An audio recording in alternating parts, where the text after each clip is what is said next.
mata.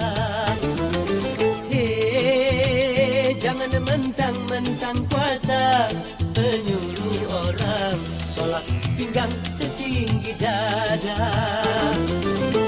Itu kesombongan, itu keangkuhan.